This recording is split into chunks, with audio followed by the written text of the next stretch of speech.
அடுத்து இன்னைக்கு பார்க்க போகிறது என்னென்னா எம்எஸ் வேர்டுனுடைய ஒரு முக்கியமான ஒரு ஃபியூச்சர் அப்படின்னு சொன்னோன்னா மெயில் மெர்ஜ் ஃபியூச்சர் அப்படிங்கிற ஒரு முக்கியமான ஃபியூச்சர் இருக்குது. அதை பற்றி இன்றைக்கி பார்க்க போகிறோம். இது வந்து வெரி இம்பார்ட்டண்டான ஒன்று. ஒரு மிகப்பெரிய வேலையை ஒரு சிம்பிளாக ஆக்கக்கூடிய ஒரு ஒர்க்கு தான் மெயில் மெர்ஜ்.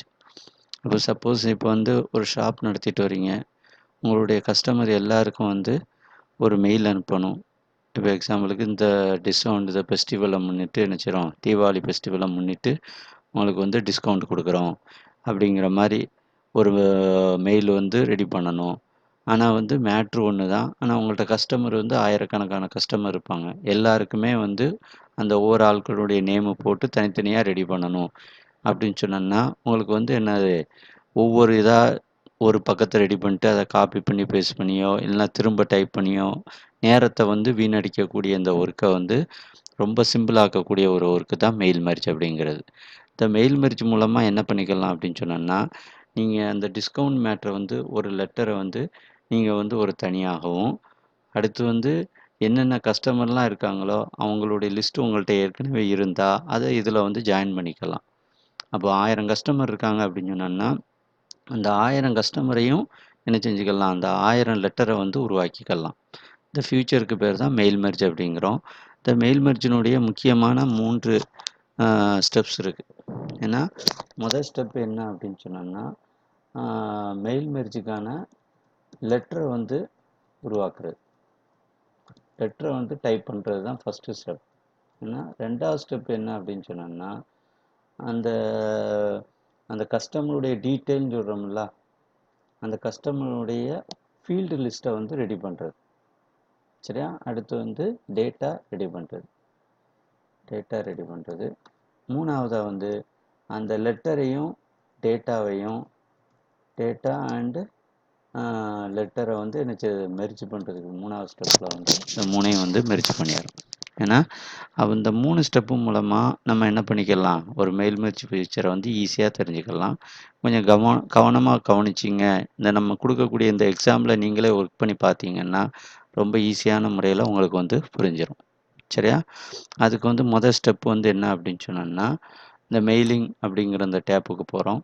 அதில் ஃபஸ்ட்டு ஸ்டார்ட் மெயில் மெர்ஜ் அப்படிங்கிற அந்த இதை கிளிக் பண்ணுறோம். சரியா? இது 2007 உள்ள இது சரியா? அதே சமயத்தில் உங்களுக்கு இதுலேயும் இப்போ 2007 வரைக்கும் உள்ளதுலேயும் இதே சேமாக தான் இருக்கும். 2019 வரைக்கும் இது சேம் தான். ஏன்னா ஒரு சில அந்த விண்டோஸினுடைய ஃபார்மெட் மட்டும் மாறி இருக்கும், மற்றபடி எல்லாமே சேமாக தான் இருக்கும். அப்போ இதில் step by step process mail merge wizard அப்படின்னு சொல்லி ஒன்று இருக்குது. அல்லது நம்ம என்ன செஞ்சுக்கலாம், நம்ம ஏற்கனவே மெயில் மெர்ஜ் தெரியும் அப்படின்னு சொன்னோன்னா இந்த லெட்டருங்கிறதுல போய் நம்ம மெயில் மெர்ஜை ஸ்டார்ட் பண்ணிடலாம். சரியா? அப்போ நீங்கள் சிம்பிளான முறையில் இந்த step by step mail merge விசார்டுங்கிறத பயன்படுத்தினீங்கன்னா ரொம்ப ஈஸியாக இருக்கும். ஏன்னா அப்போ முதல் ஸ்டெப் இந்த ஒரு நியூ டாக்குமெண்ட் எடுத்துக்கோங்க. ஃபைலில் போய் நியூ கொடுத்துக்கோங்க. நியூ கொடுத்துட்டு blank டாக்குமெண்ட் க்ரியேட் பண்ணிக்கோங்க. க்ரியேட் பண்ணிவிட்டு மெயிலிங்கில் போயிட்டு என்ன பண்ணுறோம், ஸ்டார்ட் மெயில் மெர்ஜ் விசார்டு, அதில் step by step mail merge wizard அப்படிங்கிற இந்த ஆப்ஷனை செலக்ட் பண்ணுறீங்க. செலக்ட் பண்ண உடனே ரைட் சைடு பார்த்தீங்கன்னா அந்த விசார்டுக்கான அந்த டயலாக் பாக்ஸ் ஓப்பன் ஆயிரும். அப்போ அதில் ஃபஸ்ட்டு இருக்கக்கூடிய letters, email, envelope, labels, directory. அப்போது நம்ம ஒரு லெட்டரோ இல்லைனா மேட்ரோ ஒரு கட்டுரையோ டைப் பண்ண போகிறீங்கன்னா லெட்டருங்கிறத ஆப்ஷனை செலக்ட் பண்ணிக்கலாம். இல்லைனா மெயில் டைரெக்டாக அனுப்பணும் அப்படின்னா இமெயில். அப்போ இமெயிலுங்க சொல்ல மெயிலினுடைய அட்ரஸ் ஃபுல்லாக கொடுக்க வேண்டிய வரும். இது லெட்டருங்கிற சொல்ல அந்த ஹவுஸ் வீட்டு அட்ரஸ் மட்டும் கொடுக்க வேண்டிய வரும். அதுக்கப்புறம் என்வலப் அப்படிங்க சொல்ல அந்த என்வலப் மாடல்லே நம்மளுக்கு லெட்டர்னுடைய அந்த கவரில் பிரிண்ட் ஆகிற மாதிரி ஒரு கரெக்டான ஒரு பிரிண்டிங்கில் வரக்கூடியது தான் என்வலப் அப்படிங்கிறது. லேபிள்ங்கிறது சப்போஸ் உங்களுடைய கஸ்டமருடைய லிஸ்ட்டை ஃபுல்லாக நீங்கள் என்ன செய்யணும், அந்த ஒரு லேபிள் மாதிரி ரெடி பண்ணுறதுக்கு இதை யூஸ் பண்ணிக்கலாம். அடுத்தது டைரக்டரி அப்படிங்கிற மாதிரியும் அதில் மூலமாகவும் நம்ம என்ன செஞ்சுக்கலாம், கொண்டு வந்துக்கலாம். ஓகே. அப்போ இதில் ஃபஸ்ட்டு நம்ம எடுக்கிறது லெட்டர் அப்படிங்கிறத எடுக்கிறோம். லெட்டர் என்னது, ஒரு நியூ டாக்குமெண்ட்டை ஓப்பன் பண்ணிக்கிறோம். ஓப்பன் பண்ணிட்டு இந்த இதுக்கு போகிறோம். அதில் ஃபஸ்ட்டு ஸ்டெப் ஸ்டார்டிங் டாக்குமெண்ட் அப்படின்னு சொல்லி கிளிக் பண்ணுறோம். அப்போ ஸ்டார்டிங் டாக்குமெண்ட் அப்படிங்கச்சொல்ல வந்து யூஸ் தி கரண்ட் டாக்குமெண்ட் இந்த டாக்குமெண்ட்டே நீங்கள் யூஸ் பண்ணிக்கிறீங்களா, இல்லை ஸ்டார்ட் ஃப்ரம் டெம்ப்ளேட்னா வேற ஒரு டெம்ப்ளேட் மூலமாகும், அது டிசைனோடு சேர்ந்த ஒரு டெம்ப்ளேட் மூலமாக ரெடி பண்ணுறது. எக்ஸிஸ்டிங் டாக்குமெண்ட்னா பழைய டாக்குமெண்ட் டைப் பண்ணி வச்சுருக்கீங்க அப்படின்னா இதில் யூஸ் பண்ணிக்கலாம். அப்போது நான் வந்து யூஸ் கரண்ட் டாக்குமெண்ட் அப்படின்னு சொல்லி கொடுக்குறோம். கொடுத்துட்டு இதில் வந்து என்ன செஞ்சிடறோம், இந்த லெட்டரை வந்து டைப் பண்ணுறீங்க. Z super market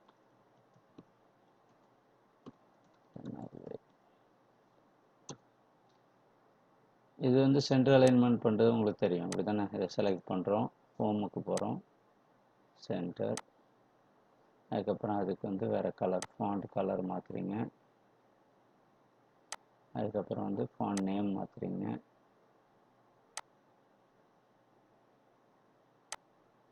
font colour மாற்றுறோம்,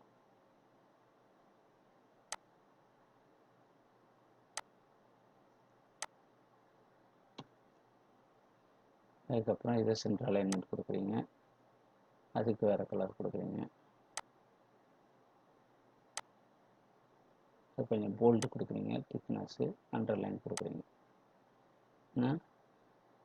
அதுக்கப்புறமேட்டு இந்த ரெண்டுக்கு இடையில் கேப் அதிகமாக இருக்குது அப்படின்னா அதை குறைக்கணும் அப்படின்னு சொன்னோன்னா இந்த பேராகிராஃப் அப்படிங்கிறதுக்கு போகிறீங்க. போனதுக்கப்புறம் இதில் வந்து ஸ்பேஸிங், பேராகிராஃப் ஸ்பேஸிங்கில் 8 பாயிண்ட் இருக்கும், அதை வந்து நான் 2 பாயிண்ட் கொடுக்குறேன். 2 கொடுத்துட்டு ஓகே கொடுக்குறீங்க அப்படின்னா பக்கத்தில் வந்துடும். அடுத்து இங்கே வந்து அந்த கஸ்டமருடைய நேம் டைப் பண்ணுறீங்க, சரியா. 2 நம்ம கஸ்டமர் நேம் வந்து ஆட்டோமேட்டிக்காக வர மாதிரி தான் நம்ம செட் பண்ண போகிறோம். அதனால் வந்து என்ன செய்றீங்க, 2ங்கிற இடத்துல வந்து பிளாங்காக விட்டுருங்க. இந்த கஸ்டமர்கிட்ட வந்து டியர் அவருடைய பேர் வர மாதிரி இந்த இடத்துல வந்து. அடுத்து வந்து coming Diwali 2019 festival offer for you only, discount 30% of your purchase, please bring this letter, thanks and regards.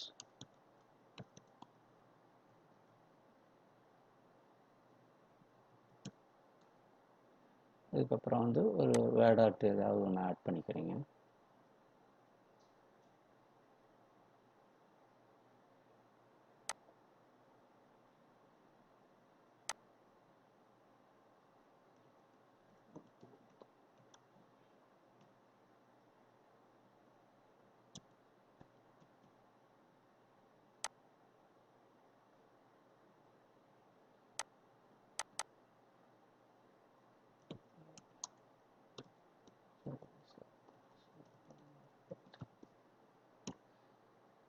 அப்போ அடுத்து ஃபஸ்ட்டு வந்து என்ன செய்யணும், ஒரு அந்த மெயில் மெர்ஜுக்கான முதல் ஸ்டெப்பு ரெடி ஆகிட்டு, நம்ம என்ன மேட்ரோ அதை வந்து ரெடி பண்ணிட்டீங்க, சரியா. அடுத்து வந்து என்ன செய்யறோம் அப்படின்னு சொன்னோம்னா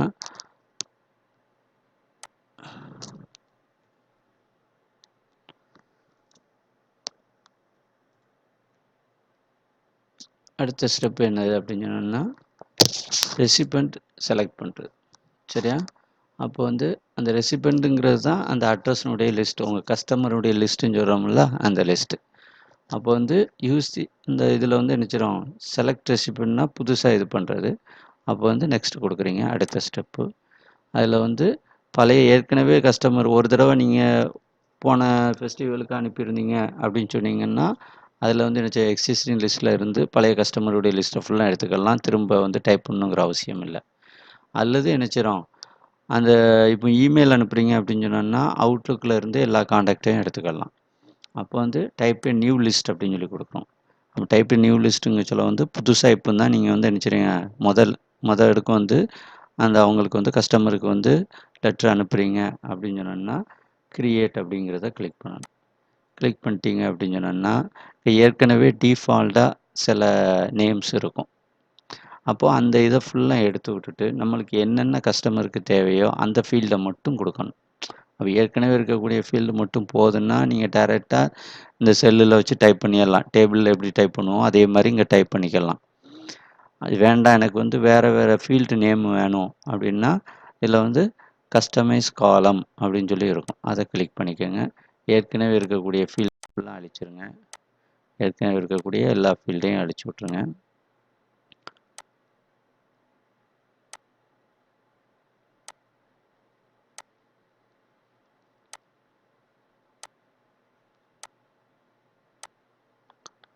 எல்லா ஃபீல்டையும் அழிக்கிறோம்.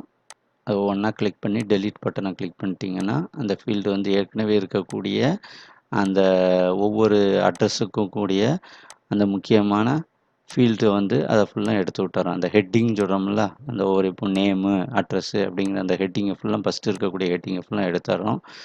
புதுசா ஒரு இப்போ ஹெட்டிங் குடுக்க போறோம். ஆட் குடுக்குறோம். ஃபர்ஸ்ட்டு வந்து கஸ்டமர்னுடைய கஸ்டமர் நேம் அப்படின்னு சொல்லி குடுக்குறீங்க. அடுத்து கஸ்டமர் அட்ரஸ். அதுக்கப்புறம் வந்து கஸ்டமர் சிட்டி. அடுத்து customer mobile number, phone number. அடுத்து இத மாரி எத்தனை ஃபீல்டு தேவையோ அத ஃபுல்லா நீங்க என்ன செஞ்சுக்கலாம். உங்களுடைய டேட் ஆஃப் பர்த்து இதெல்லாம் தேவைப்படுதோ அத ஃபுல்லா நீங்க ஆட் பண்ணிட்டு ஓகே குடுத்துருங்க. குடுத்துட்டீங்கன்னா, நம்ம குடுத்த ஃபீல்ட எல்லாம் ஹெட்டிங்கா வந்துரும். இப்போ இதில வந்து கஸ்டமருடைய பேர ஃபுல்லா டைப் பண்றீங்க.